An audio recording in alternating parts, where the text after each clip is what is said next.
ಅವರ ಕಡೆ ಕೊಡೋದಾಯಿತು, ಕೊಟ್ಟುಬಿಡಿ. ನಿಮ್ಮ ಕೆಲಸ 100% ಆಯಿತು ಅಂತ ಇಟ್ಕೊಳ್ಳಿ. ಸೊ ಅದರ ಮುಂದುವರಿದ ಆಡಿಯೋವನ್ನು ಕೂಡ ಕೇಳಿಸೋ ಪ್ರಯತ್ನ ನಾವು ಮಾಡ್ತೀವಿ. ಅವರ ಕಡೆ ಕೊಡೋದಾ ಆಯಿತು, ಕೊಟ್ಟುಬಿಡಿ. ನಿಮ್ಮ ಕೆಲಸ 100% ಆಯಿತು ಅಂತ ಇಟ್ಕೊಳ್ಳಿ. ಹುಂಡಿ ಕಾಸು ಬಿದ್ದರೆ ಆಮೇಲೆ ಸಲೀಸಾಗುತ್ತೆ. ಡೀಲ್ನ ಕೊನೆ ಹಂತದಲ್ಲಿ ತಹಶೀಲ್ದಾರ್ ಮಮತಾ ಮಾತದು. ಆರ್ಡರ್ ಮಾಡಿಸೋಕೆ ಲಕ್ಷ ಲಕ್ಷ ಲಂಚ ಕೇಳಿದ ತಹಶೀಲ್ದಾರ್. ಲಂಚ ಕಾಂಡವನ್ನ ಎಳೆ ಎಳೆಯಾಗಿ ಬಿಚ್ಚಿಡುತ್ತಿದೆ ನಿಮ್ಮ ಫ್ರೀಡಂ ಟಿವಿ. ಇದೀಗ ನಿಮ್ಮ ಮುಂದೆ ಮತ್ತೊಂದು ಸ್ಫೋಟಕ ಆಡಿಯೋ ರಿವೀಲ್ ಮಾಡ್ತೀವಿ. ಇದು ಫ್ರೀಡಂ ಟಿವಿಯ ಅತಿ ದೊಡ್ಡ ಎಕ್ಸ್ಕ್ಲೂಸಿವ್ ಆದಂತಹ ಸುದ್ದಿ. ಪೊಲಿಟಿಕಲ್ ಅದನ್ನೂ ಮೀರಿಸುವ ಸುದ್ದಿ. ಅವರ ಕಡೆ ಕೊಡೋದು ಆಯ್ತು, ಕೊಡಿ. ಅದರ ಮುಂದುವರಿದಂತಹ ಆಡಿಯೋ, ಮುಂದುವರಿದ ಆಡಿಯೋವನ್ನು ಕೇಳಿಸ್ಕೊಳ್ಳಿ ಅನ್ಸುತ್ತೆ. ಮೇಡಮ್ ಅದೇ ಮಾತಾಡಿದೆ, ಕೊಡೋದು ಅವ್ರ ಕಡೆ. ಓಕೆ ಓಕೆ ಸರಿ ಮೇಡಮ್, ಅದೇ ಕೆ ನಗರ ಬರಕ್ಕೆ ಹೇಳಿದ್ರು, ಹೋಗ್ಬಿಡ್ತಾ ಇದ್ದೆ. ಆಯ್ತಾಯ್ತು, ಅವ್ರು ಸಾಹೇಬ್ರು ತಲುಪಿಸ್ಕೊತಾರೆ. ಹ್ಞೂ ಮೇಡಮ್. ಮಾಡಿ. ಹೌದಾ? ಸರಿ, ಓಕೆ ಮೇಡಮ್. ಹಲೋ, ಅದೊಂದು ಸ್ವಲ್ಪ ಕಳ್ಸ್ಕೊಟ್ಬಿಡಿ ಮೇಡಮ್. ಅಲ್ಲಿ ಹೋದ್ಮೇಲೆ ನಾನು ರೀಚ್ ಆದ್ಮೇಲೆ 100% ಇವ್ರೆ. ಹ್ಞೂ ಮೇಡಮ್. ಅದನ್ನೇ ಅದಕ್ಕೂ ಮಾತಾಡ ಇದು ಮಾಡ್ಬಿಟ್ಟಿದ್ದೀನಿ. ಹೌದಾ ಮೇಡಮ್? ಯಾವ್ದಕ್ಕದು? ಅಲ್ಲ ಆಫೀಸ್ ಅಲ್ಲ? ಅಲ್ಲಿ ಅಲ್ಲಲ್ಲ, ಇಲ್ಲಿಗೆ ನಾನು ಇದು ಕಳ್ಸೋದಕ್ಕೆ ನಂಬರ್ ಮಾಡಕ್ಕೆ. ಮೇಡಮ್ ಮಾತಾಡಿ. ಮೇಡಮ್ ಅದೇ ಮಾತಾಡಿದೆ, ಕೊಡೋದು ಅವ್ರ ಕಡೆ. ಓಕೆ ಓಕೆ ಸರಿ ಮೇಡಮ್, ಅದೇ ಕೆ ನಗರ ಬರಕ್ಕೆ ಹೇಳಿದ್ರು, ಹೋಗ್ಬಿಡ್ತಾ ಇದ್ದೆ. ಆಯ್ತಾಯ್ತು, ಅವ್ರು ಸಾಹೇಬ್ರು ತಲುಪಿಸ್ಕೊತಾರೆ. ಹ್ಞೂ ಮೇಡಮ್. ಮಾಡಿ. ಹೌದಾ? ಸರಿ, ಓಕೆ ಮೇಡಮ್.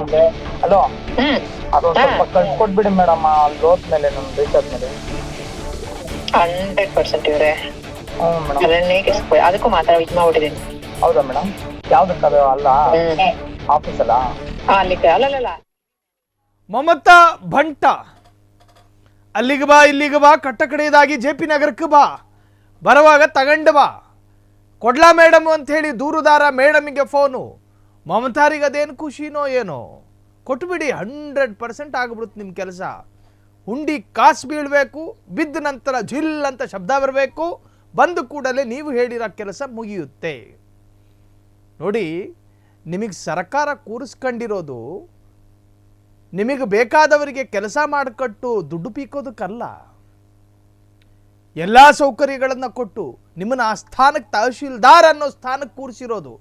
ಕೂರಿಸ್ದವನಿಗೆ ಹೊಡಿಬೇಕು ಸಿಕ್ಕದ್ರಲ್ಲಿ. ಆ ಸ್ಥಾನಕ್ಕೊಂದು ಬೆಲೆ ಇಲ್ವಾ? ನೀವು ಆಡಿದ್ದೆ ಆಟವಾ? ನಾಮಾಠೇ ಶಾಸನಂ. ನಿಮ್ಮ ಮೇಲೊಬ್ಬ, ನಿಮ್ಮ ಕೆಳಗೊಬ್ಬ, ನಿಮಗೊಬ್ಬ ಭಂಟ.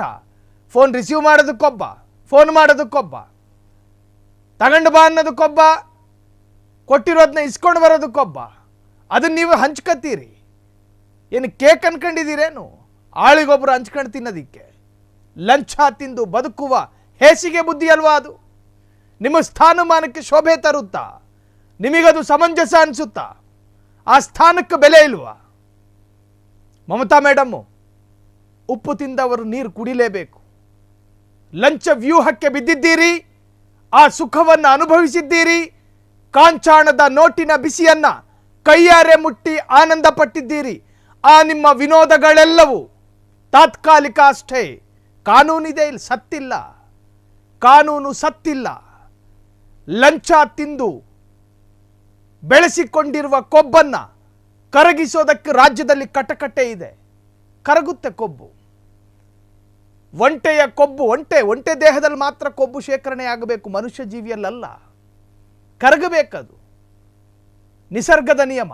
ಸೊ ಹಂಗೇನೆ ಲಂಚವನ್ನ ತಿಂದಿದ್ದೀರಿ, ಅದನ್ನು ಅನುಭವಿಸಿದ್ದೀರಿ. ಕಾನೂನಿನಲ್ಲಿ ಅದಕ್ಕೆ ಯಾವುದೇ ತರಹದ ಮಾನ್ಯತೆ ಇಲ್ಲ. ನಿಮಗೊಂದು ಸ್ಥಾನ ಕೊಟ್ಟು ಕೂರಿಸಿ ಅದನ್ನು ನೀವು ದುರುಪಯೋಗ ಪಡಿಸಿಕೊಳ್ಳುತ್ತೀರಿ ಎನ್ನುವುದಾದರೆ, ಇವತ್ತು ತಹಶೀಲ್ದಾರ್ ಆಗಿದ್ದೀರಿ, ನಾಳೆ ಮತ್ತು ಮೇಲ್ದರ್ಜೆ ಸ್ಥಾನಕ್ಕೂ ಹೋಗ್ತೀರಿ. ಇಲ್ಲಿ ನಿಮ್ಮ ವ್ಯಾಪ್ತಿ 50 ಲಕ್ಷ, ನಾಳೆ ದಿನ ಮೇಲ್ದರ್ಜೆಗೆ ಹೋದ್ರೆ ನಿಮ್ಮ ವ್ಯಾಪ್ತಿ 1 ಕೋಟಿ ಆಗ್ಬಿಟ್ರೆ ಕಷ್ಟ ಅಲ್ವಾ? ಕ್ಷಣ ಕ್ಷಣದ ಸುದ್ದಿಗಳಿಗಾಗಿ ಫ್ರೀಡಂ ಟಿವಿ ಸಬ್ಸ್ಕ್ರೈಬ್ ಮಾಡಿ, ಲೈಕ್ ಮಾಡಿ ಹಾಗೂ ಫಾಲೋ ಮಾಡಿ. ಹೊಸ ಸುದ್ದಿಗಳ ನೋಟಿಫಿಕೇಶನ್ಗಾಗಿ ಬೆಲ್ ಐಕಾನ್ ಮೇಲೆ ಕ್ಲಿಕ್ ಮಾಡಿ.